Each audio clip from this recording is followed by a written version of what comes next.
Hello students, मैं हूं विकास। स्वागत है आपका मेरे इस यूट्यूब चैनल पे।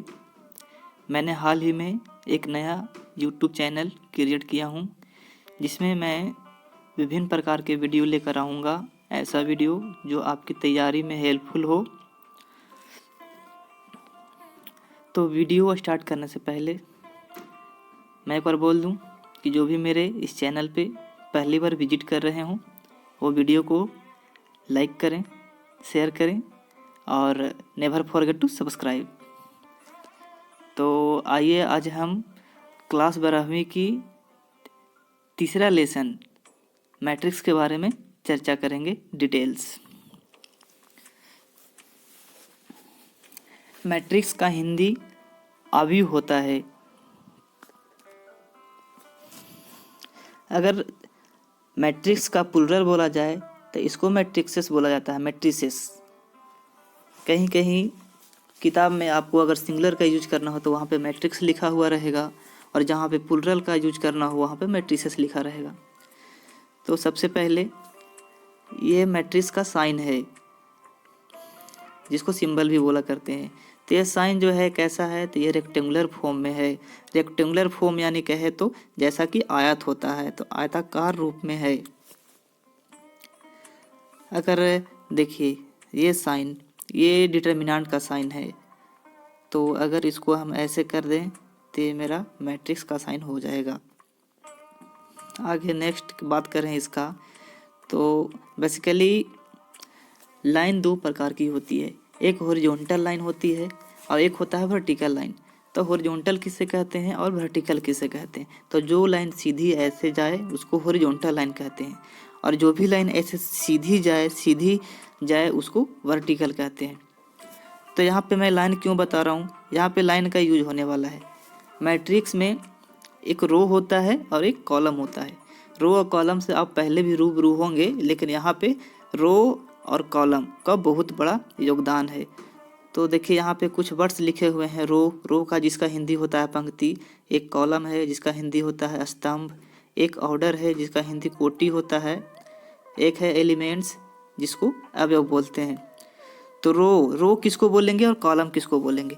तो देखिए जैसा कि मैं यहाँ पे एग्जांपल दिया हूँ आपको, इसमें R1 R2 R3 लिखा हुआ है, यानी ये रो को डिनोट कर रहा है। ऊपर में C1 C2 C3 लिखा हुआ है, ये कॉलम को डिनोट कर रहा है। तो जो ये लाइनें खड़ी हैं ये कॉलम हैं, जो लाइनें खड़ी हैं वो कॉलम हैं। तब रो किसको बोलेंगे? तो जो भी लाइनें ऐसी आई हैं वो कॉलम हैं। यानी यहाँ पे आप देख सकते हैं कि 3 रो हैं और 3 कॉलम हैं। अब ऑर्डर की बात कहा जाए कि ऑर्डर किसको बोलेंगे, तो first of row and second column दोनों को मल्टीप्लाई करने पर ये मेरा ऑर्डर बन जाता है 3 × 3। नेक्स्ट जैसे मैं एग्जांपल लेकर बताता हूँ। फर्स्ट क्वेश्चन कि इन द मैट्रिक्स, यानी जो एक मैट्रिक्स दिया हुआ है यह, इसमें हम चर्चा करेंगे। इसमें क्वेश्चन फर्स्ट लिखा हुआ है कि नंबर ऑफ रो, यानी रो कितने हैं। तो आपको मैं बोल दिया कि जो भी लाइनें ऐसे हॉरिजॉन्टल हैं उसको रो बोलेंगे। तो इसमें देखिए ये वाले मैट्रिक्स में कि कितने लाइनें हॉरिजॉन्टल हैं, तो 2 लाइनें हैं, यानी रो की संख्या 2 हो जाएगी। अब बात करते हैं कॉलम की। तो नंबर्स ऑफ कॉलम, यानी कॉलम कितना है उसको फाइंड करेंगे।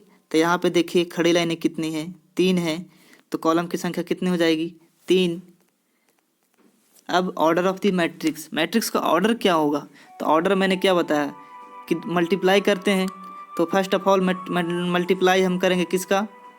रो का। तो रो कितना? 2 गुना, और कॉलम कितना? 3, तो 2 × 3 ये मेरा हो जाएगा मैट्रिक्स।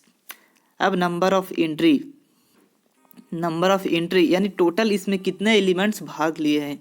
तो सिंपली 2 × 3 मल्टीप्लाई करने पर जो भी आएगा 6, वो मेरा हो जाएगा एंट्री, या एलिमेंट भी आएगा कहीं कहीं पे। अब देखिए सेकंड क्वेश्चन लेते हैं। इसमें जैसा कि आप जान ही रहे हैं कि कॉलम कितने? 3 हो गए कॉलम। रो की बात करें तो रो की भी संख्या 3 है। अब देखिए क्वेश्चन क्या पूछ रहा है, order of the matrix A, यानी इसमें 2 क्वेश्चन है। क्वेश्चन एक ए मैट्रिक्स दिया हुआ है, एक बी मैट्रिक्स दिया हुआ है। तो जहाँ पे ए की बात करेगा वहाँ पे हम ए की चर्चा करेंगे, और जहाँ पे बी का बात करेगा वहाँ पे हम बी की चर्चा करेंगे। तो order of the matrix A, तो ए का मैट्रिक्स देखिए ऑर्डर क्या होगा, इसमें 3 रो हैं 3 कॉलम हैं, तो इसको यानी ऑर्डर क्या हो जाएगा 3 × 3। अब यहाँ पे देखिए A 2 3, 2 जो है रो कह रहा है और 3 जो है कॉलम को कह रहा है। तो दूसरा रो कौन सा है, दूसरा रो ये है, और तीसरा कॉलम कौन सा कह रहा है, तीसरा कॉलम ये है। तो दोनों में मैच क्या कर रहा है, बीच में देखिए एक लाइन मैच कर रहा है जो दोनों में है -6, तो मेरा आंसर हो जाएगा -6। अब ये कह रहा है A 1 3 यानी पहला रो और तीसरा कॉलम, तो पहला रो ये और तीसरा कॉलम ये कौन मैच कर रहा है 5, तो आंसर हो जाएगा 5। अब यहाँ देखिए A 3 1 यानी तीसरा रो मेरा ये है और पहला कॉलम क्या है ये, तो कौन सा मिलेगा 9 मिलेगा, तो मेरा 9 हो जाएगा आंसर। अब देखिए A 2 2, तो A 2 2 यानी दूसरा रो और दूसरा कॉलम क्या मिला 4 मिला, 4 आंसर हो जाएगा। अब मैट्रिक्स बी की बात करेंगे, तो इसमें मेरा कह रहा है कि order of the matrix B, तो इसका मैट्रिक्स का ऑर्डर क्या हो जाएगा, देखिए रो कितने हैं 3 है और कॉलम जान ही रहे हैं आप 1 2 3 4, यानी कॉलम कितने हो गए 4, तो 3 × 4 ये मेरा हो जाएगा मैट्रिक्स का order. Number of elements, number of elements मतलब होता है टोटल इसमें कितने नंबर हैं, तो सिंपली इसको क्या कीजिएगा 3 × 4 आप मल्टीप्लाई कर दीजिए 12 हो जाएगा, 12 इसका आंसर हो जाएगा।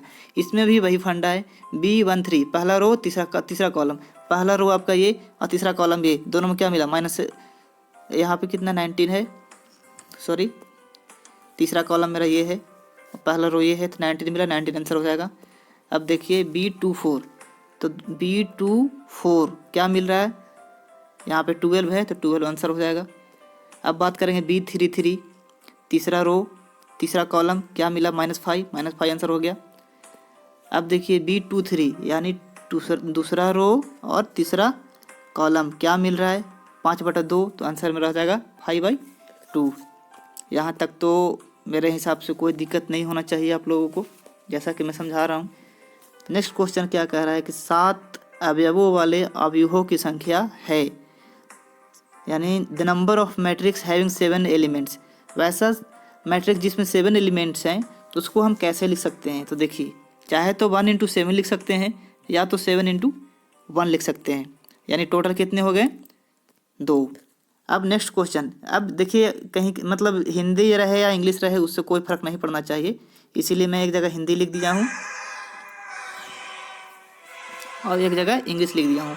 अगर 6 की बात कहें तो 6 को हम 1 × 6 और 6 × 1 लिख सकते हैं, 2 × 3 और 3 × 2 लिख सकते हैं, यानी ये 4 एलिमेंट्स हो जाएगा।